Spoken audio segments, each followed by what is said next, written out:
Well, folks, it's Friday. It's a hot Friday. So we actually don't have the door open. You're not going to have any of the sounds of nature. Or the neighbor children. It's true, but you do get to see my hair sticking straight up. So it's Friday. It's Deadpool versus Wolverine Friday. We're not going to the movies, so if you saw it, don't tell us what happens. Yeah, really. No spoilers. We don't need any spoilers. We're gonna wait. How long is it actually going to take for it to come out on? I don't know. On streaming? I don't know. Probably a couple months, maybe 3 months. Well, that sucks. Well, I'm not going to the movies. It's so loud. It's so. The last time we were there, it was just. I can't even tell you how loud it was. I've never been to a movie theater that was louder. It was bananas. Yeah, it was like vibrating walls loud. It was awful and unpleasant. Yeah, and it sort of really soured me in the whole experience. But, I don't know. We'll find out. I should be able to resist the urge. I hope. Well, I can, and if you want to go with Sadie or by yourself, that's totally cool. Oh, okay, cool. Well, hey, do you want to do a wrist check? Yes, I do. Okay, well, can you stop the video? Okay, I went in my watch box and decided to grab something I haven't worn in a while. Ooh, what do you? I always think of that as your robot, but you call it your alien? It looks like an alien from the 90s. This is a 90s watch. My understanding, I believe it's a 90s watch, but it's an Alba Seiko Japan sub-brand, and they're really cool. Mm-hmm. I don't know. There's not much else to say. They're really cool. They're unique. They're very unique. And there's the bracelet. Is that the one it came on? Yep, that's the stock bracelet. It's stainless steel. I mean, it's crazy. I mean, for its price point. And in honor of this watch, which I just restored, which people have seen the video of, I got out the closest analog that I have, my 7548-7009 on a Z199. So this is what this watch looked like before this watch had such an amazing, active, and wonderful life that gave it this incredible patina. I really wonder. When I see wear like this and it's so smooth and it's so even, I don't know. I just like to think it spent a lot of time in the surf. Let's all tell ourselves that story. Let's just say it spent a lot of time in the surf, and that's how cool. That's why it's as cool as it is. But this is the JDM version. This is the North American version. English, Spanish. That's what they look like when they're newer. Okay. So, without further ado, let's do it. Okay. From Mail Call. Watching Brief 7072. Thanks, Spencer, for highlighting that phenomenal 6119-6020. I have one too, built in August 1969. In great condition and going strong. Love the transitional blue and big crown. I also have a silver dial no text version in pristine condition. Definitely underrated pieces. Absolutely, they are extremely underrated pieces. I sort of, especially now these days that there's all this talk about the Pogue and the fact that it has a Pogue style case. I don't know, I might insert a little segment that just talks about those watches. Okay. Why don't I do that? Yeah, so here's a closer look again at this watch. So this is a 40 millimeter watch. This is the original bracelets, what they look like. And it has the same beautiful case lines as a Pogue, and it's Seiko's superlative casework as always. It's the original bracelet. They're very comfortable, folded link. It's got an internal rotating ring for that. This is the early type with the big crown and the cutout right here. Very clean, very simple lines. Nice type 1. No, actually that's a type 2. Same crystal as in a 6105. So that's you're seeing in this range, same size as a 6105 dial, but just in this radically different case. It's a beautiful, elegant design. It's never failed to astonish me how cool they are, but yet how little love they get. Fully loomed markers, loomed pip. The hands are exactly the same as the 6139 Pogue. Those hands were used in in a bunch of different watches. And so you see them here. The difference being is the sweep hand is red anodized, also loomed. This is an early one with the blister caseback. This is February 1969. Pretty cool. Seiko made these in like 4 different movement types. I still don't exactly know why. This is a, what do we got here? Yeah, this is a 6319. That's a weird, rare movement. It's basically a 6306, but without a hacking lever. It's a 6106 with a couple extra jewels. This one appears to be intact. It's missing its pip. But yeah, 6319. All I need to do to this is add a hacking lever, and you've got yourself a 6306, baby. What's it say on the back? From Lynn. With love. It's nicely engraved too, actually. I like that. Yeah, this one ain't bad, is it? I could clean that up. I could clean that up very well. That's a nice looking watch. I have a couple blues. That one's pretty roasted. What's this one? This one's also pretty roasted. Yeah, this is the 6119 version. No crown, so it's cranked over. See, this is the later case where the crown is inset and it's not cut away. I don't know, that dial's not bad. Somebody painted that orange hand. Clean up the lume and replace the indicator ring, and that's not bad. Here's the green. The dial feet are broken. And I reloomed the dial and hands, but I did it 210. I don't like it at all. I can barely stand looking at it because it looks so gross. But you can see the green there, and when I need to be able to do a better job attaching feet to dials, and so that's what I'm waiting on doing because I want to do this right. It's the rarest of the colors, very hard to get. I've just been avoiding doing anything about it because I don't want to have to it always makes me a little nervous messing around with dials, especially rare ones like that. I have a few more different types. Here, this is a good one. You can see there's that crown inset. Which one is this? Another 6119 from 1976, January 76. They were still making these that late. That's not a bad one. Clean that loom up. Yeah, it's the wrong crown. It's incomplete. But it's a runner. Yeah, these watches definitely need more love. Well, I hope that was just chock full of learning. Just an educational experience for myself, including all the other people who were watching. Super U1TY or T. Nice haircuts, both of you. Thank you. It's too hot. Oh, so hot.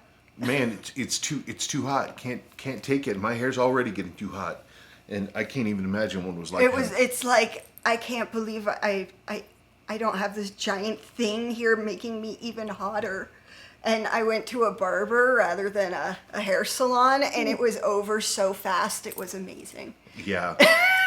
Which must be nice. I can't imagine having to go through the lady experience of getting tea and everything else like that, and chatting and all that kind of stuff. Yeah, having to talk about things. You just want to get in, get your business done, and get out. Mm-hmm. Okay, this next one you didn't put in. This would probably be just mail call.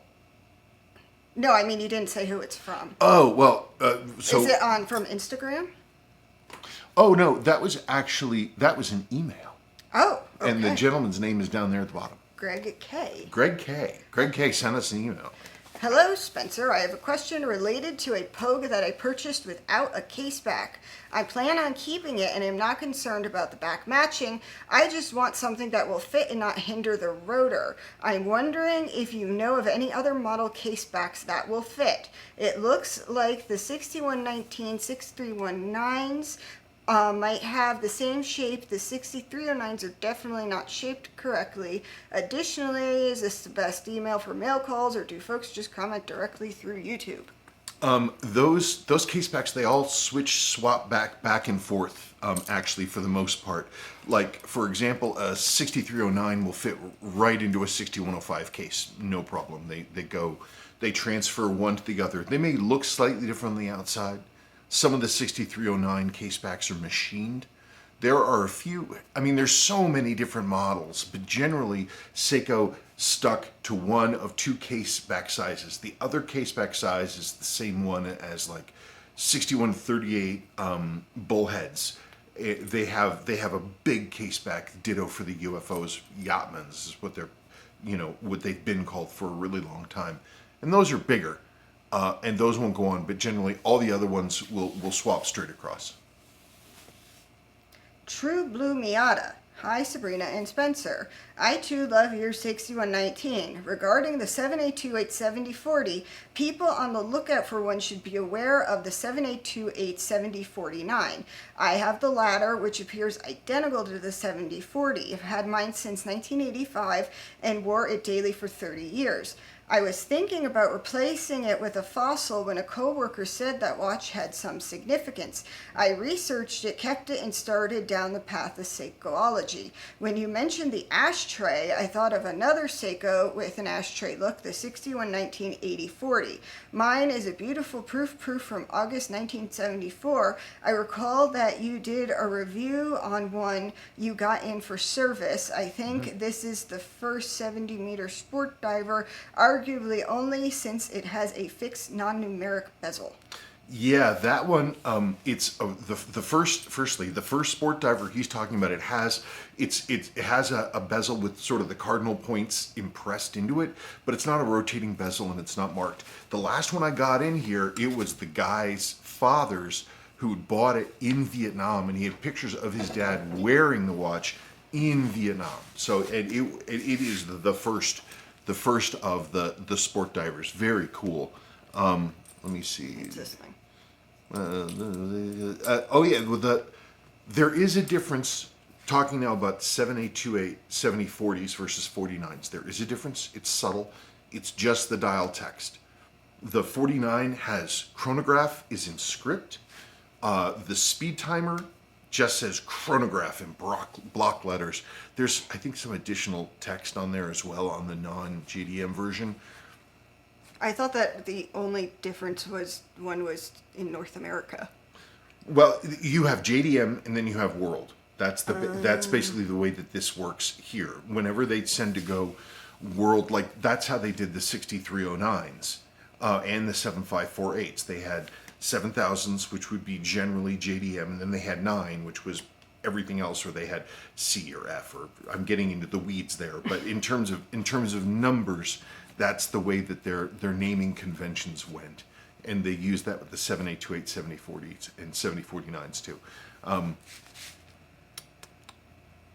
Let me insert a little piece about the 7As there. Okay, I'll get this close in if I can. All we're really looking at is the dial text. So, Seiko quartz chronograph. Seiko chronograph quartz. But chronograph here is in big block letters. It follows sort of the same convention here as Seiko quartz, like that. So that's the main difference, just dial text. And we're back. Nielsen Gupta 662. Hi SNS, really glad you guys do mail call, which I watch religiously every weekend. Question for next. My apologies. Question for next mail call. What is the simplest way to differentiate between Suwa and Daini? I have to be honest, I don't understand the difference. I thought a lot of it had to do with like the years. No. No? Okay. Well, sort of. There was a period of time where you had two different factories, basically two sub-factories of Seiko. One was Daini and one was Suwa. Suwa still exists today as SII, Seiko Instruments. And so they make printers and stuff like this. They still exist. Daini and Suwa were set up to be in sort of a friendly competition mode with their own lines of production, their own design teams, their own stuff, coming at, basically diversifying Seiko's product lines to two or more. And so they would often have like mirror marks. They each had their own 70-meter divers. They each had their own, chronographs, single chronograph, register chronographs, double register chronographs. Like in that case, instead of like Suwa had the 6138 double register with the minute counter and the 30-minute and the 12-hour counter, whereas Daini had the 7016 with a stacked dual hand register. How do you know? Mostly by the movement type. If you're a 6000 series was Suwa. It's just the way that it is. 6000, 6105, 6106, 6119. Someone's at the front door. Whereas Daini was typically the 7000 series, and you got your 7005, 7006, 7009, 7019, 7021, 7025. Then you've got, of course, 7016, 7015, 7016, 7017, 7018. So that I just described basically a huge piece of what Daini did. Daini and Suwa had mirrored Swiss style watches. Daini had the 5126s, whereas Suwa had the 5606. So that kind of gets a little kind of funkier. How do you know which is which and which isn't? You just know. That's the problem. He just remembers things. Daini styling tends to be a little fussier while also being more conservative. I find Suwa aesthetics, the main thing to think about, I guess, is that Daini's under the hood tech is the one that survived when the whole Daini and Suwa thing stopped, and it went from like 1968 to like 1988 or so, when production of the mechanical watches was largely, like the 6309s was moved out of Japan and it was moved to Hong Kong. About that point, they stopped. Daini's 7000 series movements became the heart of all Seiko mechanical stuff going forward, basically. All of the modern stuff, 4R, 6R, even the 8L architecture is based on it to a large degree. And so under the hood, it's Daini. But the actual aesthetics, that's where Suwa won. So, pieces like this, it's pure Suwa. A beautiful design, and Daini didn't come up with anything even close to the way it looked. Suwa is the look. The reason people love Seiko is because of the Suwa look. But it was the Daini tech that won out, so that's what's underneath the hood. CMB 1972. Hi, thanks for the comment mention. I have a few 6119 sport divers and finding a blue one in good condition took a while. I have a silver dial beater and a minty gold one, but not an elusive green one, and the full 4 in the range of black, proof big crown, proof small crown, resist small crown, and no tech small crown. I need a crown for a big crown 6119 6020 variant, as the parts one I have has a snapped stem in the crown. I tried dissolving it out, but Seiko stems are stainless. If anyone has one, message me back. Thank you all. I have crowns for them. I have NOS crowns. They need to be rebuilt because the gaskets in them are original and they're rock hard. But yeah, I'm sure I've got crowns for those. Boy, a gold, that's hard. A gold is hard. I've owned 2 golds, and I sold both of them, and each time I regretted it. No, he said the green one. Oh, I own a green. Is that the CSU one? No, that's a UFO diver. This is the sort of a slim case 70-meter mid-sized diver almost. They're 40 millimeters mid-sized diver.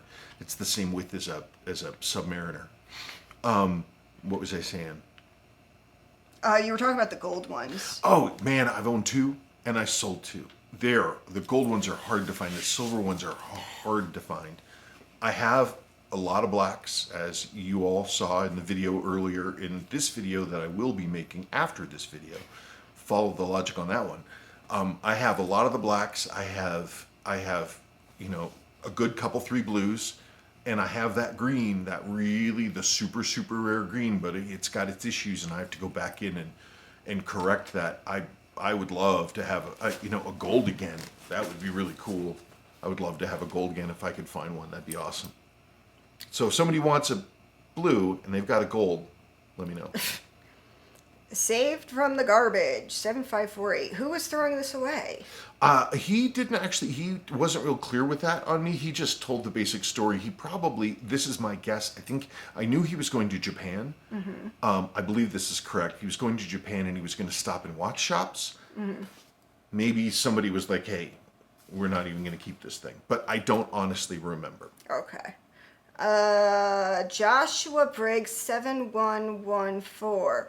Awesome, amazing, the robust complexity of this quartz treasure. Thanks, Spencer. There's such fantastic watches, and people, the big problem with quartz is people think of quartz now as not disposable, but they don't think of it as the same thing as a mechanical watch. And a watch like these 7548s, these were every bit a professional watch. They were designed with the best tech that Seiko had just come up with, designed to be maintained, all metal, jeweled.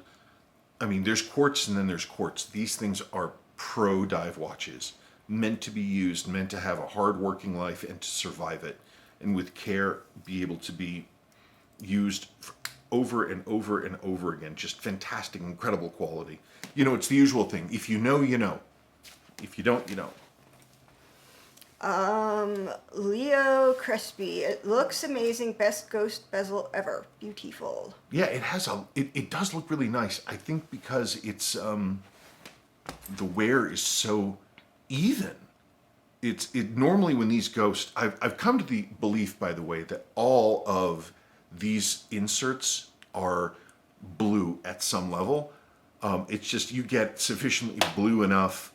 It's a blue black, it's not a brown black. And so sometimes when they wear smoothly enough, they get to that translucent blue. It almost looks like a hot salt bluing that you sometimes see on old firearms. And it's really, it's a really cool look.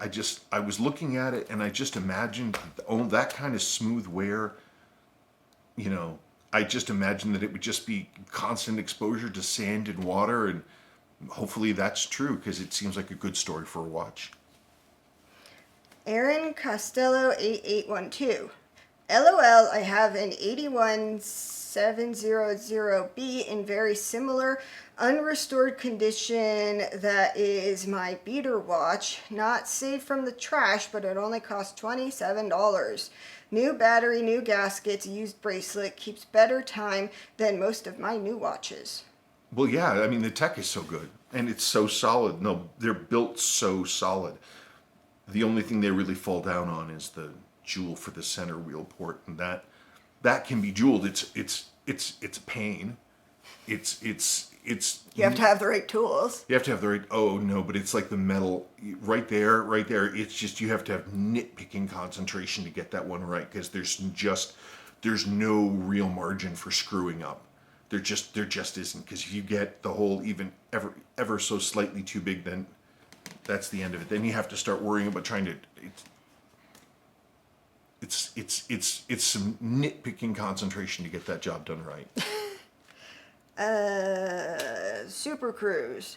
Hi Spencer, beautiful work, and another one saved. Wonder if you might consider a video on how you go about jeweling the center wheel port on the 7548 7549s. I hear you can use the center jewel from a 6309 for these. Keep up the great work. The metal is very thin at that point on the main plate.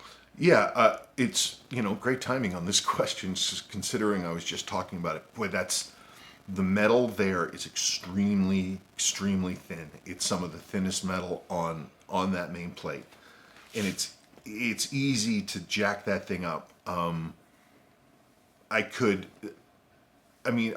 know. I'd have to think about it. I'd have to take a running jump at it to make a decent video showing how that's done, because it's really difficult. But it's the same way you jewel anything else. You use your Zeitz reamer, You ream it out to the right size, which is 129, I believe. As for the center jewel, yeah, Seiko used it in all the 7000 series, the 6000 series, the 5100s. They use it today. It's still a current part from Seiko. So that's how important it is. And it, and also thanks to that, it means these old plates can be rejeweled and brought back to life. It's one of the few times Seiko has done something cost cutting to preserve across all these watch generations for a good reason.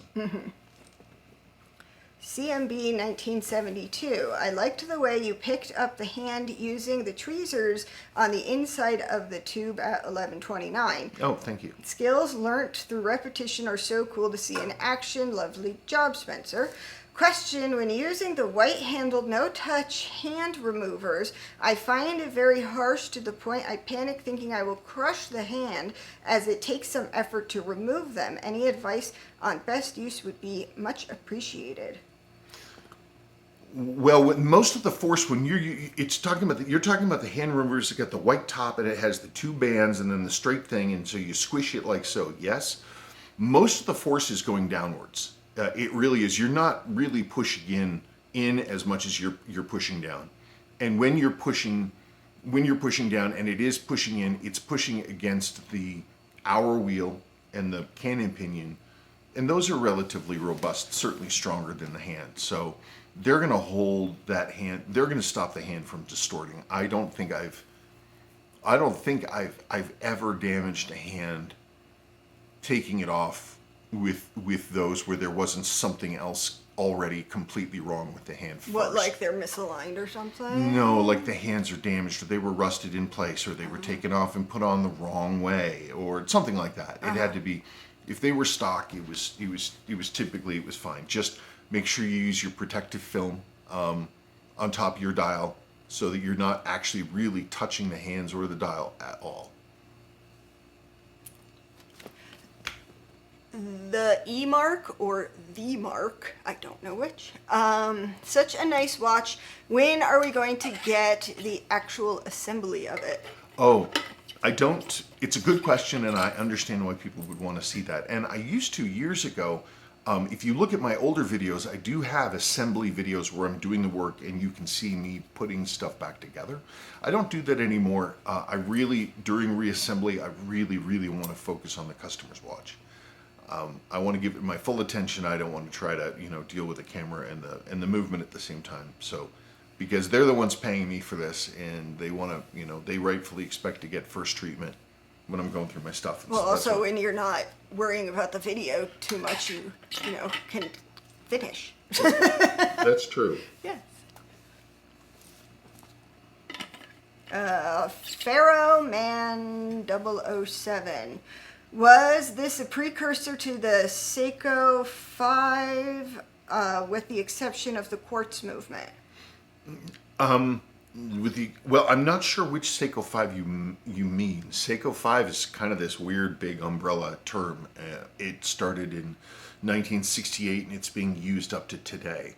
And it's been in dress watches and dive watches and sports watches, chronographs of all types.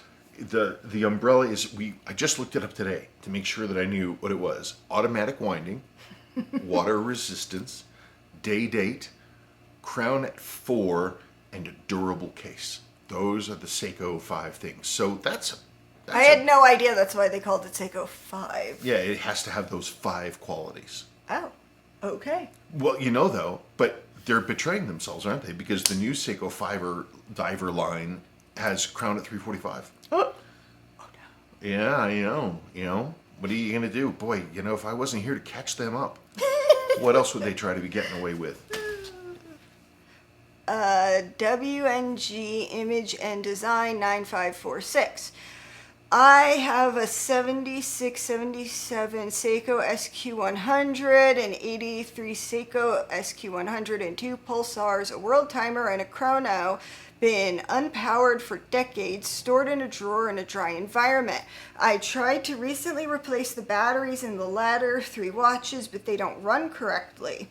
The 83 Seiko doesn't run at all, while the Pulsars are quote-unquote smart watches, smart quartz watches, and I can't reset any of the hands to run forward, only backwards.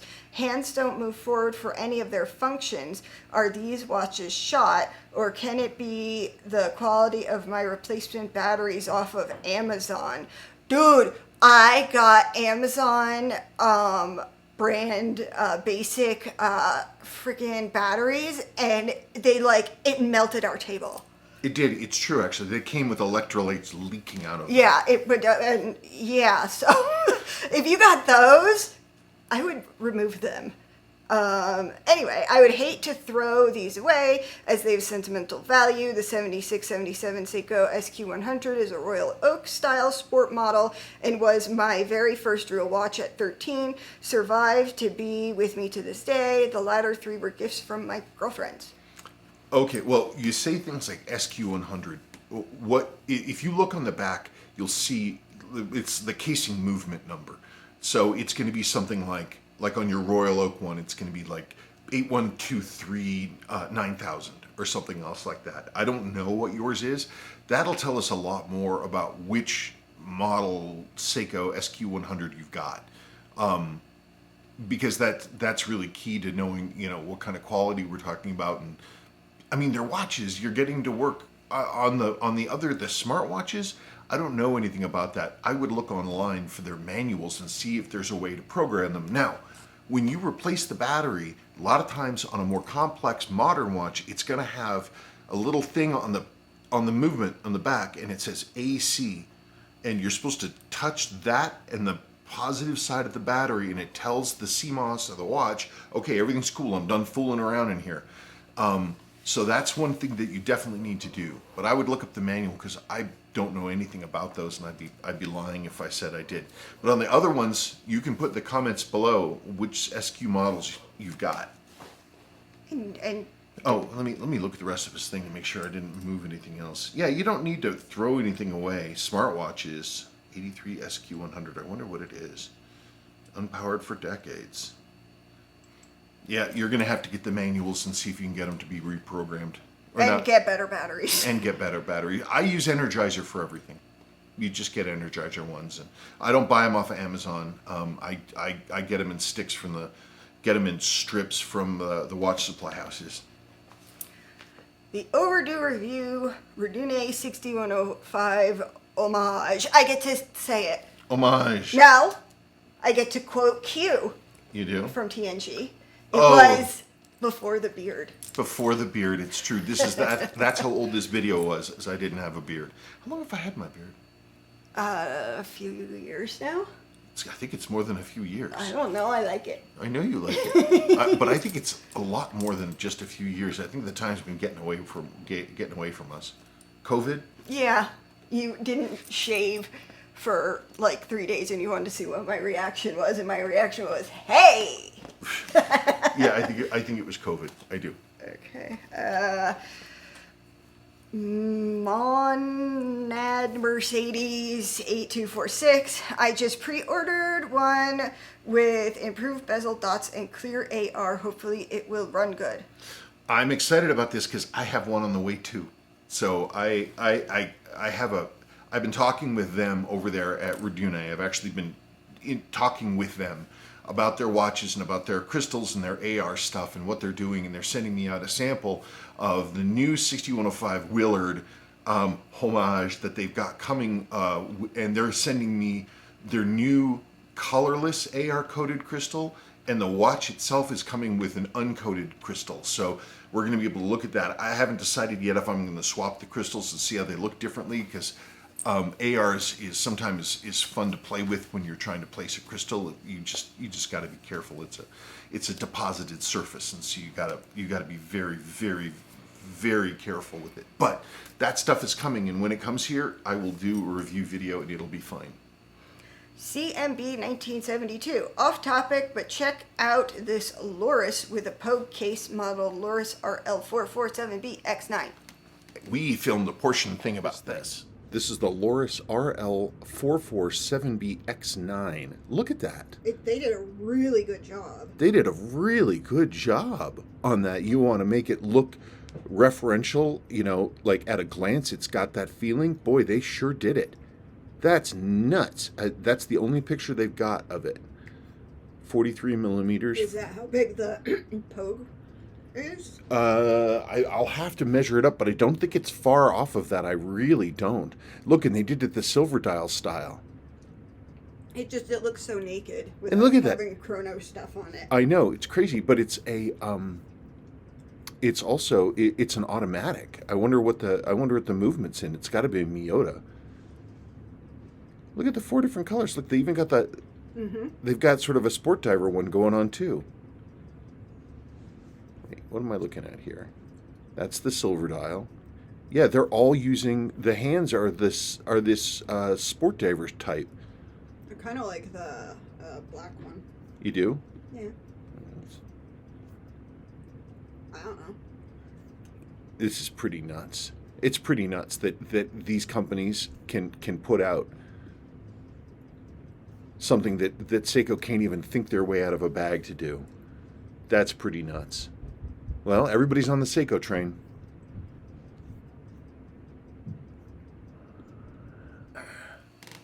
Isn't that crazy? Thank you for that tip. I love those kinds of tips. Thank you so much. I never would have seen that if you hadn't told me about it. So thank you so much for that. And if anybody knows, what is the connection between Lorus and Seiko? Is there one? Is there one? Is there a connection between Lorus and Seiko? I would like very much to know that. Okay, last one. The overdue review, 1968 Citizen 2812Y 100 meter parawater. Bon Vivien. I'm so sorry. I did my best.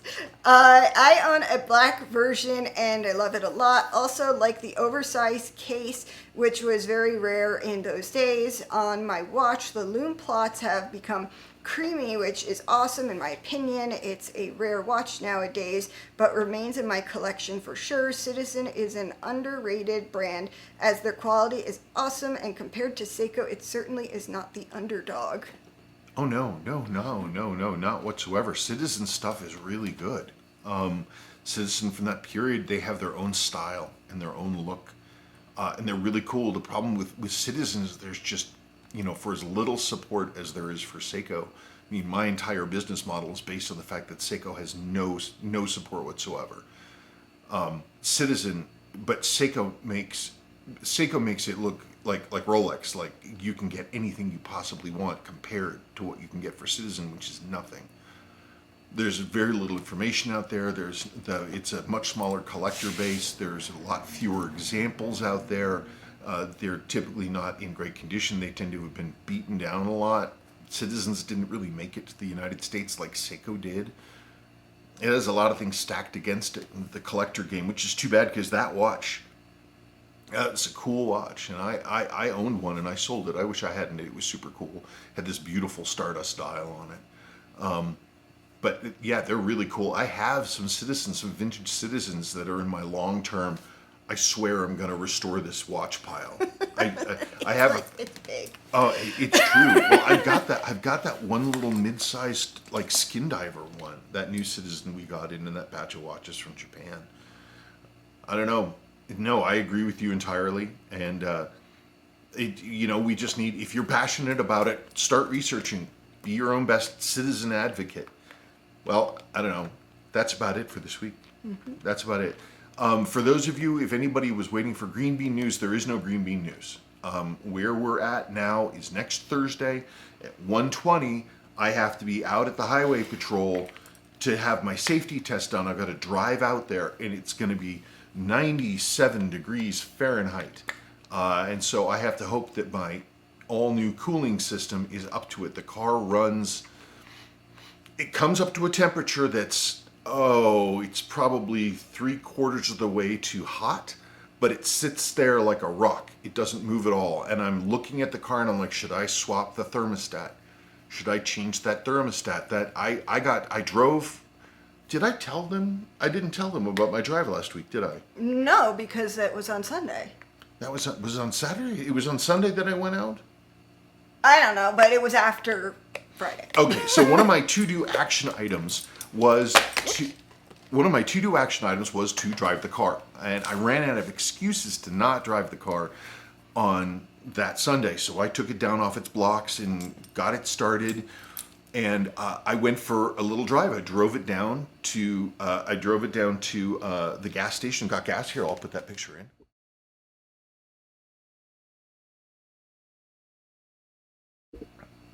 And then I went and I said, okay, well, it's running okay. I can't not do it. I'm gonna go on the open road. You know, get your motor running. And so I hit the highway. Not really. No, I drove on the street around us. All the streets here were laid out by men with giant beards, and everything is a square mile. Everything is so. Every big major intersection is a square block. So I drove down, and I was driving, and I was paying attention to the car, and I missed my turn to come back to the house. Screw it, damn. So I had to go up to the next road. But for some reason, I missed that. I don't remember why. And so then I got pushed up to the next road. I got pushed up to LaPorte. And I'm like, crap, I'm almost in Old Town. So then I finally haul a right. And I'm heading, and right there, that's where the cemetery is. And so you're driving now east with the cemetery is on your right, which is to the west. And there are cops everywhere. I mean, I'm still at home in the garage and I hear like cop cars freaking like everywhere, and I'm like, I hope this has nothing to do with him. Cops everywhere, police officers all over the place, blocking all the roads. They're road blocking everything I'm driving through. And on the other side of me, I'm in a single lane, is all construction in that thing. So it's me, okay, and construction and police officers. I swear I saw 20 police cruisers, easy 20 police cruisers. Did I mention that my temporary registration had been out for 2 days? So, but I'm stuck, so I can't not keep going. I have to keep going. And so it roots me. I can't turn south. I can't turn around. There's no flipping around. I have to go all the way into Shields and take a right there and start heading south again. I ended up driving 7 miles in the car, and it was hot, and it did pretty well. But boy, I tell you, it was. I'm out of excuses now. What, you didn't tell? They're probably like, what the frick was with the police cars? The police cars and everything. I happened to inadvertently drive through the immediate aftermath of a situation where a guy had a single vehicle. He rolled his car in the middle of an intersection, and then he waited there for the police with an AR-15 rifle that he picked out of his car. And then when the police showed up, he started shooting at them, and then he ran into the cemetery where the police went after him, and they I guess they fatally wounded him at that point. And as they later said, you know, the guy was looking to beat the rush, I guess, dying in the cemetery and all. He was the most wanted of our county in 2020, so yeah. I guess he's been hiding, and this isn't something that typically happens here. No, it's true. Yeah, he was Larimer County's most wanted in 2020. So, yeah, this is apparently a long time coming. Yeah, but I don't want people thinking that we have like psycho shooters in Fort Collins, because this is atypical. Yeah, this is definitely atypical. Long story short, I put 7 miles on Greenbean. Mm-hmm. She ran fine. She got up to, again, the temperature, it went up to 3/4. So it's cold, neutral, hot, right? So it went up to 3/4 below hot, and it just stayed there. I don't think I ever saw it like starting to get hot again. It held temperature. It's going to be 97 when I'm driving her. So I don't know. What do you think? Should I change the thermostat preemptively, or should I say just let it be and say maybe the gauge is just running hot, but no matter what, it's not boiling over, so who cares? I don't know. Should I let sleeping dogs lie? Should I let sleeping thermostats lie? What would be bad if you changed it? Nothing. I would have to drain the coolant system. I'd have to drain the coolant system part of the way, and then pop that thing off, and then use a new gasket, which I have, with gasket sealant, which I have, with a new thermostat, which I have. I have all of it. The thermostat that's in there is the one that got put in 1982, Well, car people, 42 years ago. what do you think he should do? Because What do you think? I don't have an opinion. What do you think? Because right now I'm not out of things that need doing. There's little things I can do, but she's more or less ready. That's the last question I've got. Let sleeping dogs die, or Die? I don't hope they die. I absolutely. Oh, I'm sorry. I'm looking at Greenbean. I don't want her to die. Okay, you let me know what you think. Thank you, folks. Thanks for watching, and we'll talk to you next week.